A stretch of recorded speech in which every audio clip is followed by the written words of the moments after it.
খান খান খান খান ভিডিওটা টাইনে নাল্লা রাস্তায় 2 মিনিট দাঁড়ান বাবা, 2টা কথা কমু, খারাপ লাগলে হেবার কইয়েন, কমেন্ট বক্স খালি আছে গাইল লাইয়েন। এই ভিডিওটা দেখবেন খালারা, মামারা, চাচিরা, বিশেষ করে ভাবিরিয়া, পাশের বাসার ভাবিরিয়া।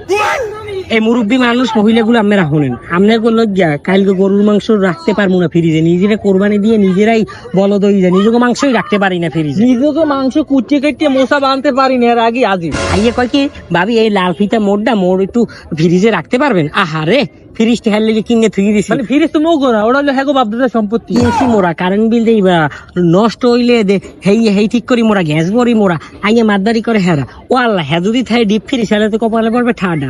ওই ভাবি কি করে, আমি তো ডিপ আছে মগর একটু রাখলে কি হয়? হ্যাঁ যদি কই মোহের কথা, না না আল্লাহ শরম লজ্জা কিচ্ছু নাই। এর মধ্যে কথা আছে না, যদি মোহের কথা বিশ্বাস করেন না, কোন ফ্রিজ জায়গা নাই, ও বাবা এই খুঁজে যদি একটু জায়গা পায় সেটু হাই খেয়ে ভরে।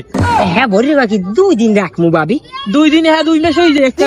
আমরা কইতে আসি কথার মেইন টপিক হলো এখন হইতে এই ভিডিওতে যারা যারা দেখতে আছেন, যারা এই অবস্থার শিকার হয়েছেন, তাগর লেগে কথা হলো কেজি প্রতি 20 টাকা রাখবেন। কি বিচ্ছে 50 টাকা রাখলো তো হয় না, কারেন্ট বিল ওঠে। 50 টাকা করে রাখবেন, হলে মাংস থুইতে পারবেন, নাহলে থুইতে পারবেন না। ভিডিওটা শেয়ার করে দেন, শরম লজ্জা লাগবে না।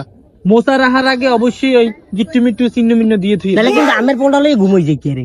ঠিকই দেখবেন কোন মাতারি টোহাইয়ে গোস্ত আনছে, এই আমের কপালে জুটবে। কোন সমাজে যে সহবাস করি আল্লাহ বসো ভাই। জানে।